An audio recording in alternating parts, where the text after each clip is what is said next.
तो अब मुझे प्रोग्राम जो कंडीशनल स्टेटमेंट्स का या डिसीजन मेकिंग स्टेटमेंट का जो प्रोग्राम बनाना है, वो प्रोग्राम ये बनाना है कि मुझे यूजर से write a program to take a number from user and print whether it is even or odd, और प्रिंट या check whether it is, print और चेक एक ही बात है, ठीक है। इसका प्रोग्राम बनाना है मुझे। कैसे बनेगा इसको हम लोग देखते हैं, है ना। तो लेट अस स्टार्ट। हम लोगों को सबसे पहले तो वो अपनी लाइब्रेरीज लिखना है, तो वो लाइब्रेरीज हम लोगों ने लिख दी। इसके बाद में हम लोग गए वॉइड मेन में, ठीक है। अब मुझे यूजर से नंबर एक एंटर करवाना है, तो लेट से मैंने वो एक इंटीजर, नहीं वो इंटीजर के बाद में आएगा। तो मैंने इंटीजर के मैंने इंट और यहाँ पे मैंने लिख दिया लेट से ए नाम का कोई भी एक वेरिएबल बनाया जिसके अंदर यूजर अपना नंबर डालेगा, जो भी वो नंबर मैं जिस भी वेरिएबल के अंदर डालना चाहता हूँ उसका नेम लिख दूंगा। तो मैंने यहाँ पे लेट से ए नाम का वेरिएबल ले लिया। अब इसके बाद में आपको क्लियर स्क्रीन करना है, तो आप जो है वो क्लियर स्क्रीन यहाँ पे कर सकते हैं, CLRSCR, क्लियर स्क्रीन कर दिया आपने, ये फंक्शन कॉल कर दिया। ये कहाँ पे लिखा था, stdio.h के। अब अपन ने printf करा, printf अपन ने यूजर से बोला एंटर अ नंबर, यूजर को नंबर डालने के लिए कहा। अब वो नंबर डालेगा तो मैंने क्या करा, स्कैन एफ और इसको मैंने %d और मैंने इस नंबर को ए के अंदर स्टोर करवा दिया। अब ये ए के अंदर नंबर आ गया, समझ में आ रहा है वंशिका? अगर ये ए के अंदर नंबर आ गया है तो अब मुझे क्या करना है, मैंने लिखा इफ के अंदर इफ स्टेटमेंट लगाया, जिसको हम लोग डिसीजन मेकिंग स्टेटमेंट बोलते हैं। मैंने लगाया इफ ए, और ध्यान रखना कोई भी नंबर इवन नंबर कब होता है, इवन और ऑड को हम कैसे पहचानेंगे, कोई भी नंबर इवन और ऑड कैसे होता है। तो इवन और ऑड तब होता है जब अगर मैं किसी भी नंबर को, लेट से कोई भी नंबर है 22, अगर इस नंबर को मैं 2 से डिवाइड करूंगा, है ना, तो इसको डिवीजन जो है 2 से डिवीजन जब करूंगा मैं, तो डिवीजन के लिए जब मैं इसको 2 से डिवाइड करूंगा तो क्या होगा, 2 से डिवाइड करूंगा तो क्या होगा, रिमाइंडर 0 आएगा। हाँ, रिमाइंडर जो है वो 0 आएगा। जब रिमाइंडर, ये आखिरी में रिमाइंडर क्या आ गया, 0 आ गया। जब भी रिमाइंडर 0 आएगा तो मैं क्या करूंगा, मैं इसको क्या पहचान लूंगा कि रिमाइंडर 0 है, मतलब ये क्या है, इवन है। और अगर लेट से यहाँ पे कोई नंबर ऐसा होता जो मान लो ऑड नंबर होता, तो अगर मैं इसको डिवाइड करूंगा 2 से, इस नंबर को 2 से डिवाइड करूंगा, तो यहाँ पे आपका जो रिमाइंडर है वो 1 बचेगा। हमेशा क्या बचेगा वहां पे, रिमाइंडर 1 बचेगा। और जब भी रिमाइंडर 1 बचेगा तो मैं उसको क्या बोल दूंगा, ऑड बोल दूंगा, ठीक है।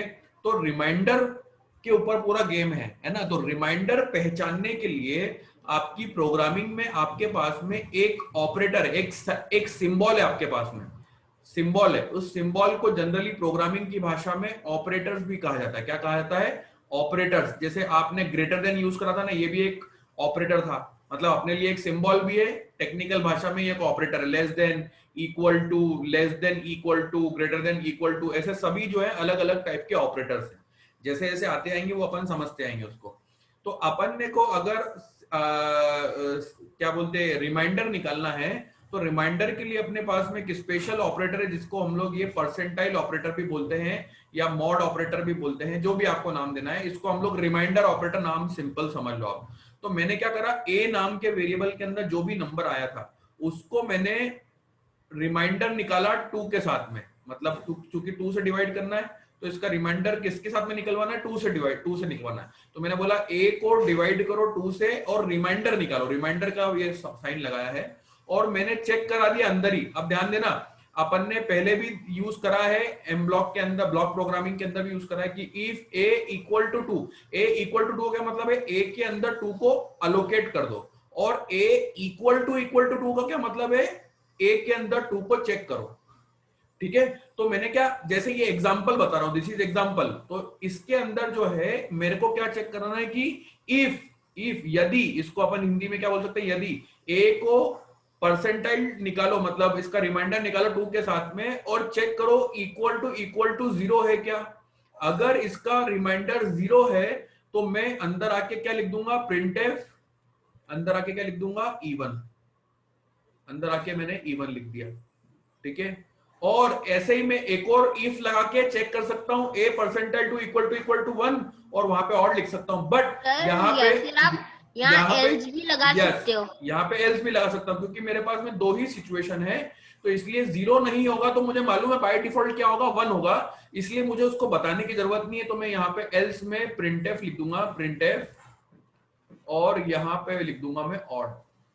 सर एक डाउट है, और ये एल्स यहाँ पे खत्म हुआ, इफ यहाँ पे खत्म हुआ, और आपका वॉइड मेन जो है वो यहाँ चालू होके यहाँ पे आखिरी में यहाँ पे खत्म हुआ।